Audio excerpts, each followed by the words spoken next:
And one of the great things about human species is that we have this remarkable organ, the brain.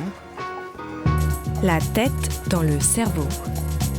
Biologie, cervelle, synapses, neurosciences, physique. The human brain really is the most unique gift of our species.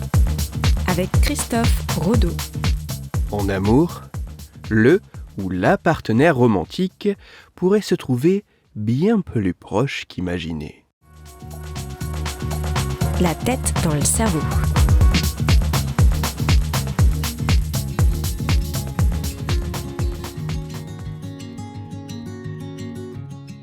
Les livres et films ayant pour sujet principal la romance tournent souvent autour d'une rencontre.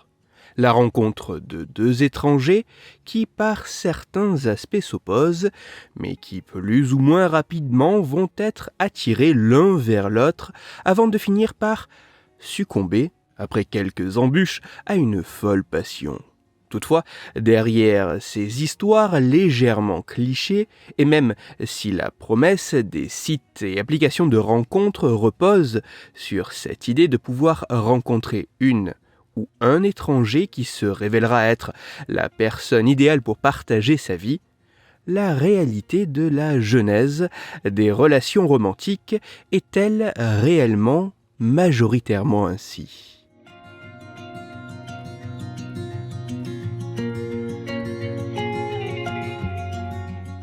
C'est notamment pour savoir si une relation amoureuse trouve son origine plus ou moins fréquemment suite à la rencontre d'un ou d'une inconnue que des chercheuses et chercheurs canadiens ont mené une étude sur près de 2000 participants. Au cours de ces travaux, les volontaires ont été soumis à une question visant, dans les grandes lignes, à identifier s'ils étaient amis avec leur partenaire actuel ou passé avant de débuter une relation de couple.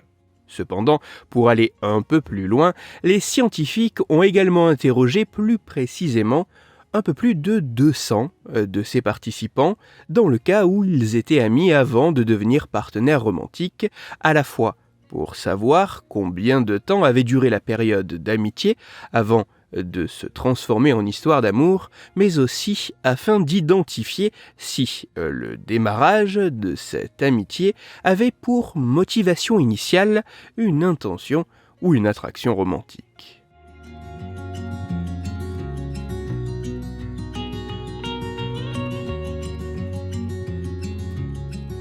Les résultats montrent que près de 70% des participants indiquent que leur relation romantique a tout d'abord débuté par une amitié qui s'est par la suite transformée.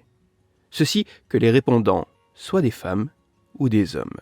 Mais ce n'est pas tout, car plus de 70% du sous-groupe de volontaires déclarent également qu'ils n'avaient aucune intention ou attraction romantique envers l'autre personne au commencement de la relation amicale, bien que cela soit devenu le cas par la suite.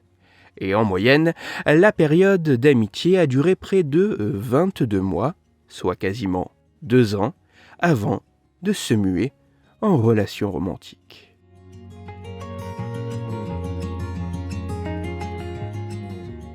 Contrairement aux clichés des œuvres de fiction et aux promesses des solutions de rencontres en ligne, et même si la relation amicale n'apparaît pas initialement pensée comme une stratégie de séduction, le ou la partenaire romantique serait au départ bien plus souvent une personne proche qu'un individu inconnu. Ainsi, la personne qui pourrait partager votre vie semblerait se trouver bien plus proche de vous que ce que vous pourriez l'imaginer. Les relations romantiques et l'amour sont des concepts complexes dont les mécanismes cérébraux demeurent encore nimbés de mystère.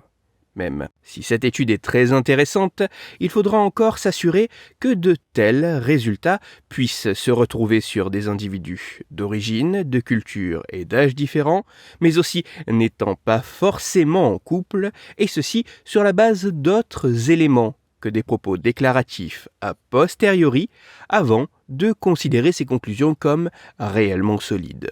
De plus, à partir de ces travaux, il serait particulièrement pertinent d'intégrer à l'avenir bien davantage l'origine de l'établissement de la relation romantique dans les recherches visant à un peu mieux comprendre les bouleversements chamboulant le fonctionnement du cerveau amoureux ou installé dans une relation de couple afin de mettre en lumière de potentielles subtiles différences. Toutes les références scientifiques m'ayant servi à écrire cette chronique se trouveront sur mon site Cerveau en argot. Afin d'approfondir la chronique d'aujourd'hui, je vous renvoie vers un article disponible gratuitement sur Internet, mais en anglais. Cet article a pour titre « New Research on When a Relationship Turns into a Romance ».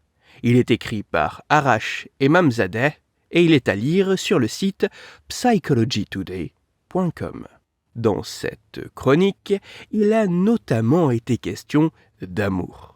C'est pour cela que je vous renvoie à l'épisode numéro 49 de La tête dans le cerveau. Dans cet épisode, vous découvrirez ou redécouvrirez que voir l'être aimé ou une personne que l'on connaît ne serait pas tout à fait la même chose pour le cerveau.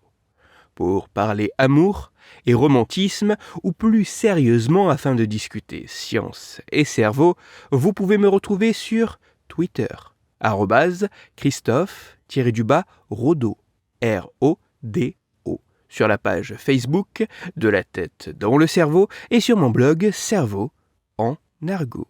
Si vous avez des questions, des sujets dont vous voudriez que je parle ou des retours à me partager, n'hésitez pas à me le faire savoir directement sur mon compte Twitter, sur la page Facebook ou par mail à l'adresse latettedanslecerveau@gmail.com.